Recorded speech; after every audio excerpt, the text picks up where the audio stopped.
Hey guys, and welcome to November 2020's episode. I'm your host, Pizzulo, and on this episode of Watch Out, we will be talking about Rolexes, the common questions people have on Rolexes, how to buy them, different features, stuff like that.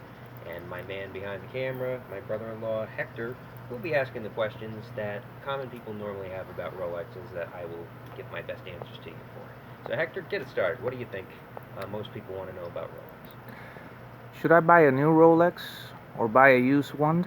And if it's used, what year range is better? We talking about the Datejust? Yes. Okay.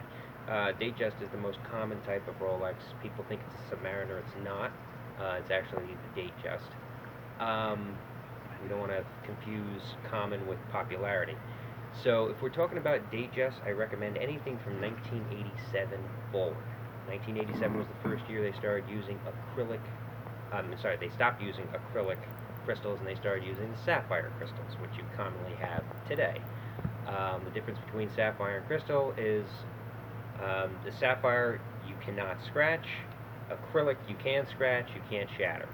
So acrylic is plastic, just a fancier name for the word plastic, and they came on Rolexes up through 1986. So anything pre 1987, you're going to have to customize with a sapphire crystal.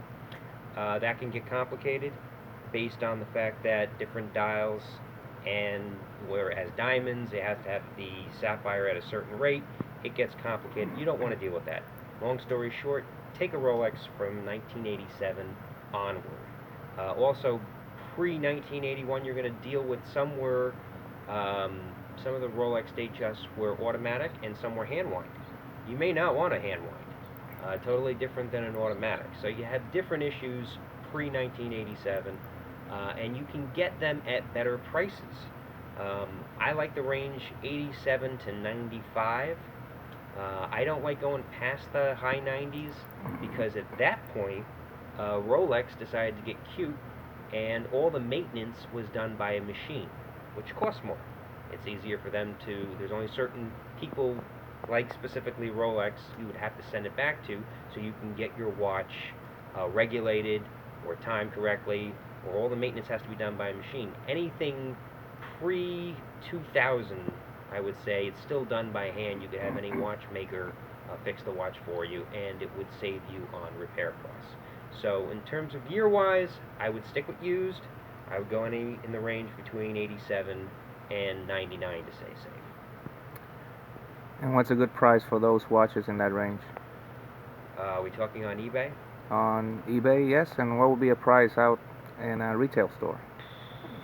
Those watches always go more in retail stores than they do on eBay. I bought mine about 10 years ago for $16.50. Now the going price for that watch, and mine's 1987. So now that going price is probably anywhere between 3,200 and 4,000. I mean, this is how much these suckers appreciate over time. And we're talking about the most common type of Datejust is the two-tone. So you have the steel and the 18 karat gold um, band, and you have the 18 karat gold bezel. So we're not even talking about solid 18 karat gold watches. We're basically talking about steel to the two-tone watches. And you're going to run anywhere between, oh boy, in a store they're going to run, I'd say, take the price on eBay, times it by 1.5, and that's what you're probably going to pay in the store. Because the store is going to come with a warranty, so they are going to charge more. Even if you do go to places like Torno, who does sometimes sell pre-owned Rolexes, or any of the other high-end retail shops, they are going to come with a 1 or 2 year warranty, so you are going to pay for that as well. Um, but you're going to be paying, if it goes for 3,000 on eBay, you're probably going to be paying 4,500 in a store. I guess your next question would be, what is the percentage rate of a replica on eBay as opposed to a store, correct? Correct. That's a good question. The percentage rate is going to be higher on eBay than it is in the store. It is, but now eBay is really, really clamped down on replicas for Rolexes. They have what's called a 100% satisfaction guarantee. There's some Rolexes, they already, I guess you send them into them and they already pre-authenticate them. And others, you always have their guarantee because you're covered two ways. You're covered by eBay and you're covered by your credit card.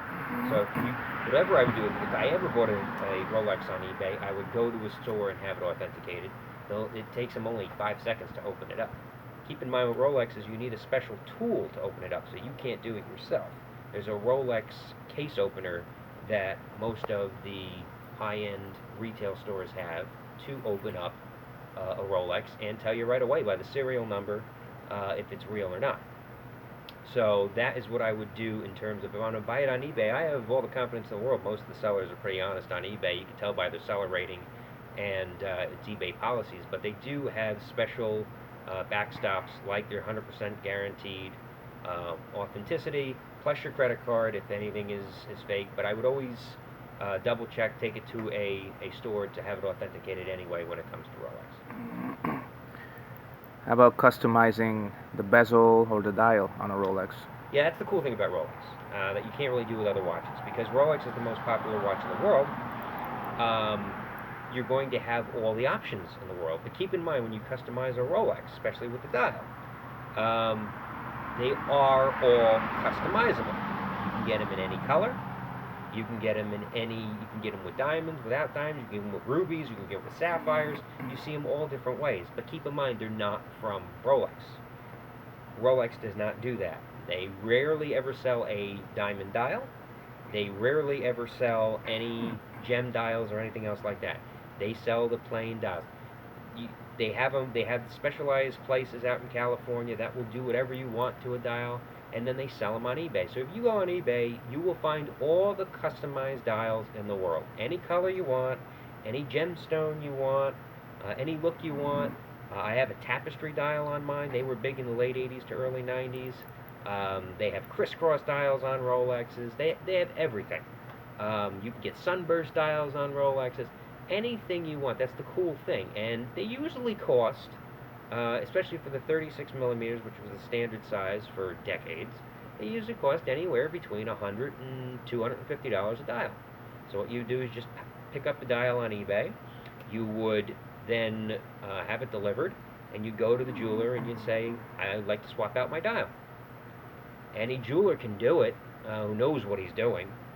Especially with the older watches, pre-2000, where you don't need any specialized machinery, they can easily just swap out your dial for you. And it's always going to cost you a couple $100 or $50 for them to change out the dial. So, and then you have different looks for the watch. Same things with the bezel. With my Rolex, I took its standard bezel and I replaced it with a Thunderbird bezel. And you can do that too. I know they have diamond bezels, they have gemstone bezels, they have the Thunderbird bezels, they have solid gold bezels, they have platinum bezels. That's the great thing about Rolex. You customize the Rolex to the look that you want. It's going to cost you a couple $100 here and there. With bezels, it'll cost you a lot more, especially if it's platinum or solid gold. It'll cost you anywhere between $500 to $1,500, especially if you're looking at diamond bezel. Cost you probably about $1,000 if you want to add a diamond bezel to it as well. But you can find them on eBay. Just match them up to the size of your watch, and just have the jeweler swap it out for you. It's no big deal. I think those are most of the questions that I have, and a couple of my friends have asked as well. We always find a huge variety, a huge number of Rolex available for auction or for sale on eBay. And for a 36 millimeter Datejust with no diamonds, just a regular Rolex, what would be the best range that you could find it on eBay you recommend? All depends on the year. Keep in mind the best way to tell the year is the serial number or the model number, which is something that you have to show on eBay. So they have the model number. You look up the model number go to Google, look up the model number. It'll tell you the year of the Rolex because the model numbers determine the years. They keep changing them by the thousands. So you can easily look up the model number for a Rolex. If you're just looking for your 36 standard, are you talking steel or are you talking two-tone? Two-tone. The age range we were talking about from 87 to 99? Correct. Yep. Yep. These days you're going to pay anywhere between, we're not talking diamonds or anything else like that. We're just talking standard. Standard. You're looking anywhere between 2,900 and 3,700. I would say is a fair price for that type of Rolex these days. Now, don't try to buy it around Christmas. That's the other thing, guys. Everybody thinks, oh, Christmas, you get such a great deal. All right, Black Friday does not exist on eBay when it comes to Rolex. Everybody's going to jack up the prices when it comes to Christmas because they know everybody will pay more for it. So just realize that if you want to try to buy a Rolex around Christmas time, you're not going to get a very good deal because everybody else is trying to buy the Rolex around Christmas time, especially during this pandemic. When they don't want to go to stores, they want to go online and buy and do all their shopping for contactless shopping. So you're going to have even more competition than you usually have, especially in 2020. So definitely look out for that. The other question I know I've heard you ask is the difference between the 36 and the 38, because the newer ones are 38, and they even have some 40s. So I mean, in terms of the Datejust, and that can be a different problem because if you want to customize it, there aren't as many options for you. Because the 36 was such a standard size for 4 decades, there's all the options are for 36. You may have some for 38 and 40, but it's going to cost you a lot more, and there's going to be very few of them. The biggest two places to buy a Rolex online are still eBay and Chrono24. They do have the most safeguards for Rolex and people who want to buy Rolex. So, does that pretty much sum up all the questions that you had regarding Rolex? Yeah, I figured. Keep in mind when you buy a Rolex, if you want to put a diamond dial or anything with diamonds on the outside of the Rolex, don't take it underwater. Rolex is not, remember, these are aftermarket customizations, and they're not going to be waterproof. And you do not want to have water in a Rolex. It is extremely expensive to repair, whether it's pre-2000 or post. You're going to be paying a lot of money. So do keep that in mind. If you do not customize it with diamonds, they usually are good up to 10 ATM.